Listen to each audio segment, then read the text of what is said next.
Hello anime lovers, നമ്മൾ ഇന്ന് കാണാൻ പോകുന്നത് ടിബേറ്റ് സീസൺ 2 മൂന്നാമത്തെ എപ്പിസോഡാണ്. സോ ഇതിന് മുമ്പത്തെ എപ്പിസോഡ് കാണാത്ത ആരെങ്കിലും ഈ വീഡിയോ കാണുന്നുണ്ടെങ്കിൽ ഞാൻ താഴെ ഡിസ്ക്രിപ്ഷനിലും മുകൾ ലൈക്ക് കാർഡിലെ ലിങ്ക് കൊടുക്കാം. നിങ്ങൾക്ക് അതിലൊക്കെ ക്ലിക്ക് ചെയ്ത് കാണാവുന്നതാണ്. അതുപോലെ വീഡിയോക്ക് ലൈക്ക് ചെയ്യാതെ ആരെങ്കിലും ഈ വീഡിയോ കാണുന്നുണ്ടെങ്കിൽ ജസ്റ്റ് ഒന്ന് ലൈക്ക് ചെയ്യുക, എന്നിട്ട് അടുത്ത വീഡിയോ കാണാൻ വേണ്ടി സബ്സ്ക്രൈബ് ചെയ്യുക. എന്നാ anime lovers, once again welcome back to Animo exposure.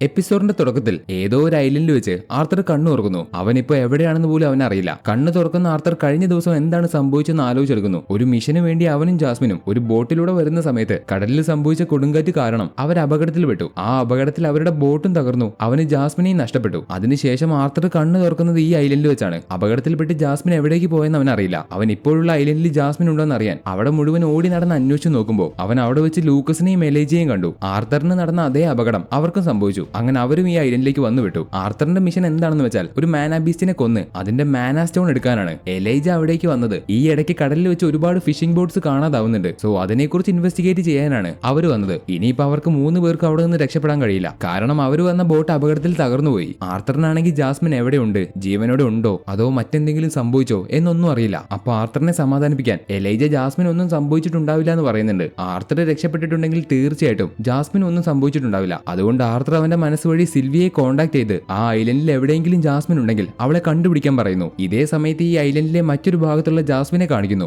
അവൾക്കും പ്രത്യേകിച്ചൊന്നും സംഭവിച്ചിട്ടില്ല. പക്ഷെ അവളും ആർത്തറിനെ കാണാത്ത സങ്കടത്തിലാണ്. ഇതെല്ലാം എന്റെ തെറ്റാണ് എന്ന് പറഞ്ഞ് അവൾ അവളെ തന്നെ പഴിക്കുന്നു. ഇപ്പൊ അവളും റെയ്നോൾഡ് ഇതിനു മുമ്പ് സംസാരിച്ച ഒരു കാര്യം അവൾ ഓർക്കുന്നു. ഇതിനു മുമ്പ് ആർത്തർ ആ അരാക്കനെ കൊന്നതിന് ശേഷം റെയ്നോൾഡ് ജാസ്മിനോട് അന്നൊരു വാണിംഗ് പോലെ ഒരു കാര്യം പറഞ്ഞിരുന്നു. വിചിത്രമായിട്ടുള്ള എന്തൊക്കെയോ കാര്യങ്ങൾ ഇപ്പൊ സംഭവിക്കുന്നുണ്ട്. ഉദാഹരണത്തിന് ഒരു സി റാങ്ക് മിഷനിൽ വെച്ചാണ് അവരൊരു എ റാങ്ക് ബീസ്റ്റിനെ കണ്ടതും അതിനെ കൊന്നതും. അങ്ങനെ അവിടെ വെച്ച് സംഭവിക്കാൻ ഒരു ചാൻസും ഇല്ല. ഇതിന് പുറകിൽ ആരോ കളിക്കുന്നുണ്ട്. ആരോ പ്രശ്നങ്ങൾ കൂടുതലായിട്ട് വഷളാക്കാൻ നോക്കുകയാണ്. ചിലപ്പോൾ 3 കിങ്ഡവും ഒരുമിച്ച് ചേർന്ന ആ 3 കിങ്ഡം ട്രീറ്റി അത് തകർക്കാൻ വേണ്ടി ആരോ ശ്രമിക്കുന്നതായിരിക്കാം. അപ്പൊ റെയ്നോൾഡിന് അങ്ങനെ ഒരു സംശയം വന്ന സമയത്ത് ജാസ്മിൻ ആർത്തറിനെ എന്ത് വില കൊടുത്തും സംരക്ഷിക്കാമെന്ന് പറഞ്ഞിരുന്നു. ഇപ്പൊ ഈ കാര്യങ്ങളൊക്കെ ജാസ്മിൻ ഓർക്കുന്ന ഈ ഒരു സമയത്ത് അവൾ നിൽക്കുന്ന ആ സ്ഥലത്ത് മറ്റ് 2 സോൾജേഴ്സിനെയും അവൾ കണ്ടു. ആ സോൾജേഴ്സ് വൈക്സ് ഫാമിലിയുടെ ലൂക്കസിന്റെ കൂടെ വന്ന സോൾജേഴ്സ് ആണ്. നേരത്തെ സംഭവിച്ച അപകടത്തിൽ അവർ ഇവിടേക്ക് എത്തി. അവർക്കാണെങ്കിൽ അവരുടെ യങ് മാസ്റ്റർ ലൂക്കസിനെയും കണ്ടുപിടിക്കാൻ കഴിയുന്നില്ല. ഇവിടെ ഇപ്പൊ ലൂക്കസ് അവന്റെ ഒരു സ്പെഷ്യൽ റിംഗ് ഉപയോഗിച്ച് അവർക്ക് അവിടെ ടെന്റ് അടിക്കാനുള്ള സാധനങ്ങൾ ഒരു മാജിക് പോലെ കൊണ്ടുവന്നു. അവന്റെ കയ്യിലുള്ള സ്പെഷ്യൽ റിംഗില് ഒരുപാട് സംഭവങ്ങൾ സ്റ്റോർ ചെയ്ത് വെക്കാൻ പറ്റും. അതേ റിംഗ് എലേജയുടെ കയ്യിലുണ്ട്.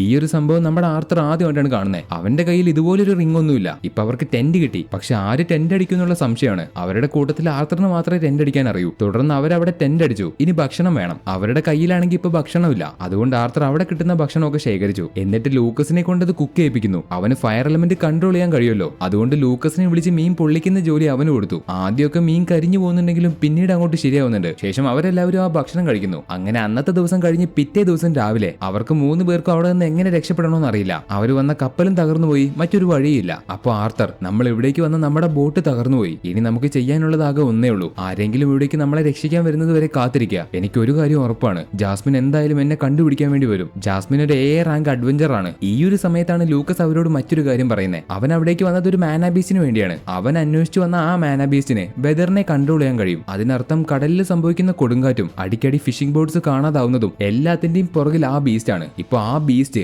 അവര് നിൽക്കുന്ന ഈ ഐലൻഡിലുണ്ട്. അതുകൊണ്ട് ലൂക്കസ് ആദ്യം അവൻ ഒറ്റയ്ക്ക് പോയിട്ട് അതിനെ ചുട്ടു കൊന്നോളാം എന്ന് പറഞ്ഞ് അവിടെ നിന്ന് പോകാൻ തുടങ്ങുമ്പോൾ ആർത്തർ അവനോട്, ഞങ്ങൾ നിന്റെ കൂടെ വരാം, നമ്മൾ 3 പേര് ഒരുമിച്ച് നിന്ന് അതിനെ പെട്ടെന്ന് കൊല്ലാൻ കഴിയും. അങ്ങനെ 3 പേരും ആ ഐലൻഡിലുള്ള ബീസ്റ്റിനെ അന്വേഷിച്ച് പോകുന്നു. ഇതേ സമയത്ത് സിൽവി ജാസ്മിനെ കണ്ടുപിടിക്കുന്നുണ്ട്. സിൽവിയെ കണ്ട് ജാസ്മിൻ ആർത്തറിനൊന്നും സംഭവിച്ചിട്ടില്ല എന്ന് മനസ്സിലാവുന്നു. മറ്റൊരു ഭാഗത്ത് ലൂക്കസും ആർത്തറും എലേജയും ആ ഐലൻഡിലുണ്ടായിരുന്ന വലിയൊരു ഗുഹ കണ്ടുപിടിച്ചു. അവർ ഉറപ്പിച്ചു അതിന്റെ അകത്ത് തന്നെയാണ് ആ ബീസ്റ്റ് ഉള്ളത്. കാരണം അതിന്റെ അകത്ത് നിന്ന് വലിയ രീതിക്ക് എന്തൊക്കെയോ ശബ്ദങ്ങൾ കേൾക്കുന്നുണ്ട്. എന്തോ സാധനം അതിന്റെ അകത്ത് കിടന്ന് മുരളുന്നുണ്ട്. ഉടനെ ലൂക്കസ് ഒന്നും നോക്കാതെ ആ ഗുഹയിലേക്ക് അറ്റാക്ക് ചെയ്തു. പക്ഷെ അവൻ ചെയ്ത അറ്റാക്കിന്റെ ആഘാതം അവന്റെ നേർക്ക് തന്നെ തിരിച്ചു വന്നു. ആ സമയത്ത് എലേജ് തന്റെ എർത്ത് എലമെന്റ് കൊണ്ട് ലൂക്കസിനെ പ്രൊട്ടക്ട് ചെയ്തു. ശേഷം ലൂക്കസിന്റെ അറ്റാക്ക് കൊണ്ട് ആ ബീസ്റ്റിന്റെ കഥ കഴിഞ്ഞു എന്ന് അവർ വിചാരിച്ചു നിൽക്കുമ്പോൾ അതിനൊന്നും തന്നെ സംഭവിച്ചിട്ടില്ല. ആ ബീസ്റ്റ് അവരെ അറ്റാക്ക് ചെയ്യാൻ പുറത്തേക്ക് ഇറങ്ങി വരുന്നു. പുറത്തേക്ക് ഇറങ്ങി വന്ന ബീസ്റ്റ് അവരെ അറ്റാക്ക് ചെയ്യുമ്പോൾ ആർത്തർ പെട്ടെന്ന് ആ അറ്റാക്ക് തടയുന്നു. ശേഷം 3 പേരും ഒരുമിച്ച് ചേർന്ന് അതിനെ കൊല്ലാൻ അറ്റാക്ക് ചെയ്യുന്നു. ലൂക്കസ് നിർത്താതെ അതിനെ ഫയർ ചെയ്തു. എലേജ ആ ബീസ്റ്റിന്റെ അറ്റാക്ക് തടയാനും നമ്മുടെ ആർത്തർ അതിനെ വെട്ടി കീറാനും. എന്നാൽ അവർ എന്തൊക്കെ ചെയ്തിട്ടും എത്രയൊക്കെ അറ്റാക്ക് ചെയ്തിട്ടും അതിനൊന്നും തന്നെ സംഭവിക്കുന്നില്ല.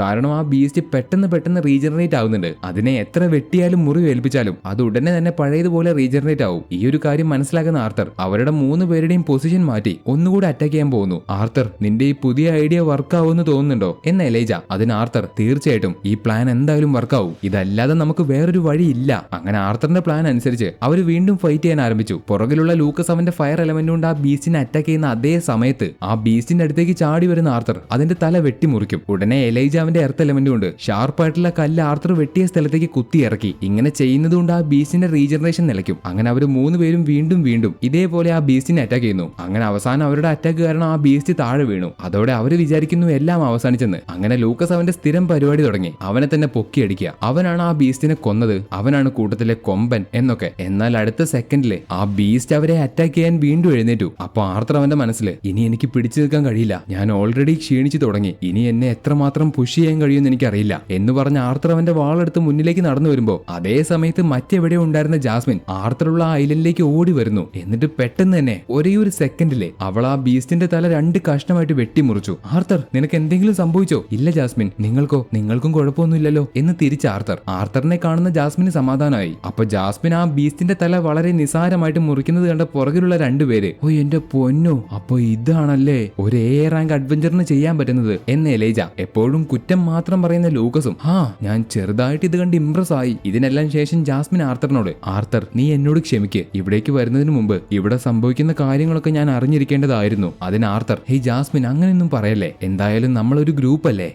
അതുപോലെ എന്നെ രക്ഷിക്കാൻ ഇവിടേക്ക് വന്നതിന് ഒരുപാട് നന്ദി. ആർത്തർ അങ്ങനെയൊന്നും പറയണ്ട, എന്തായാലും നീ പറഞ്ഞതുപോലെ നമ്മളൊരു ഗ്രൂപ്പ് അല്ലേ എന്ന് ജാസ്മിൻ. ഈ ഒരു സമയത്ത് സിൽവി ഇപ്പൊ അവർ കൊന്ന മാനാബീസിന്റെ കോറ് കഴിക്കാൻ വേണ്ടി അതെടുത്ത് ഓടിപ്പോകുന്നു. പുറകെ തന്നെ സിൽവിയെ പിടിക്കാൻ വേണ്ടി ലൂക്കസും എലൈജയും ഓടി വരുന്നു. ആർത്തർ പിടിക്കടാ, അതിനെ പിടിക്ക്, ആ സാധനം ഞങ്ങൾക്ക് കിട്ടേണ്ട മാനാക്കോറും കൊണ്ട് ഓടുന്നേ എന്നിങ്ങനെ അവര് പറയുന്നുണ്ടെങ്കിലും സിൽവി പെട്ടെന്ന് ആ മാനാക്കോർ എടുത്ത് കഴിച്ചു. അവിടെ സീൻ കട്ട് ചെയ്താൽ പിന്നെ കാണിക്കുന്നത് സൈറസ് സിറ്റിയിലുള്ള ടെസിയയും അവളുടെ ഫ്രണ്ട്സിനെയുമാണ്. ടെസിയയ്ക്ക് ഇപ്പോഴും ആർത്തറിനെ കാണാൻ കഴിഞ്ഞിട്ടില്ലല്ലോ, അതുകൊണ്ട് അവൾ അതിന്റെ വിഷമത്തിലാണ്. അപ്പൊ അവളുടെ ഫ്രണ്ട്സ് അവിടെ, നിനക്ക് കാണാൻ കഴിയാത്തതൊന്നുമല്ല, അവിടെ സംഭവിച്ചത് എന്താണെന്ന് ഞങ്ങൾക്ക് ശരിക്കും അറിയാം, നീ അവരെ കണ്ടപ്പോ പേടിച്ചോടി. എന്ത് പേടിച്ചോടാനോ? ഈ ഞാനോ? എന്നാ ശരി, അവനെ ഇപ്പൊ തന്നെ പോയി ഞാൻ കാണും, നിങ്ങൾ നോക്കിക്കോ എന്ന് പറഞ്ഞ് ടെസിയെ ദേഷ്യപ്പെട്ട് ആർത്തറിനെ കാണാൻ വേണ്ടി പോകുന്നു. അങ്ങനെ വീണ്ടും ടെസിയ അവന്റെ വീടിന്റെ മുന്നിലെത്തി. അപ്പോൾ ടെസിയ വളരെ കോൺഫിഡൻസോടെ, അവനെ ഇപ്രാവശ്യം ഞാൻ എന്തായാലും കണ്ടിരിക്കും, ഞാൻ എലനോർ കിങ്ഡത്തിലെ പ്രിൻസസ് ആണ്, ഒരുപാട് നാളായിട്ട് കാണാതിരുന്ന എന്റെ ഫ്രണ്ടിനെ കാണാൻ വന്നതാണ് എന്നൊക്കെ പറഞ്ഞ് അവളെ തന്നെ മോട്ടിവേറ്റ് ചെയ്ത് ആ വീടിന്റെ ഗേറ്റ് തുറക്കാൻ പോകുമ്പോ പെട്ടെന്ന് അവളുടെ പുറകിൽ നിന്ന് റെയ്നോൾഡ് അവളെ വിളിച്ചു. അത് കേട്ട ടെസിയ ആവട്ടെ നേരത്തേതുപോലെ അവിടെ നിന്ന് പേടിച്ച് തിരിഞ്ഞോടുന്നു. അവിടെ സീൻ ബ്ലാക്ക് ഔട്ട് ചെയ്താൽ നേരത്തെ കാണിച്ച 2 വില്ലന്മാര് അവരുണ്ടാക്കി വെച്ച എല്ലാ പ്രശ്നങ്ങളും വളരെ കൃത്യമായിട്ട് നടക്കുന്നത് കണ്ട് അത് നോക്കിക്കൊണ്ടിരിക്കുന്നു. പക്ഷെ എന്നിട്ടും അവർക്ക് മതിയായിട്ടില്ല. അതിനർത്ഥം അവരെന്തോ വലിയതായിട്ട് ഒന്നിനെ തയ്യാറാക്കി വെച്ചിട്ടുണ്ട്. ഇങ്ങനെ അവർ പ്ലാൻ ചെയ്യുന്ന ഈ ഒരു സീൻ കാണിച്ചുകൊണ്ട് ഈ എപ്പിസോഡ് ഇവിടെ വെച്ച് അവസാനിക്കുന്നു. സോ നിങ്ങൾക്ക് വീഡിയോ ഇഷ്ടപ്പെട്ടെന്ന് ഞാൻ വിചാരിക്കുന്നു. വീഡിയോ ഇഷ്ടപ്പെട്ടാൽ മറക്കാതെ ലൈക്ക് ചെയ്യുക, അടുത്ത വീഡിയോ കാണാൻ വേണ്ടി സബ്സ്ക്രൈബ് ചെയ്യുക. പിന്നെ നിങ്ങൾക്ക് ഈ വീഡിയോ കുറിച്ച് തോന്നിയ കാര്യങ്ങൾ കമന്റ് ആയിട്ട് അറിയിക്കുക. എന്നാ അടുത്തൊരു വീഡിയോ ആയിട്ട് കാണുന്നത് വരെ അനിമേ ലവേഴ്സ്, ഇറ്റ്സ് മീ അനിമോ.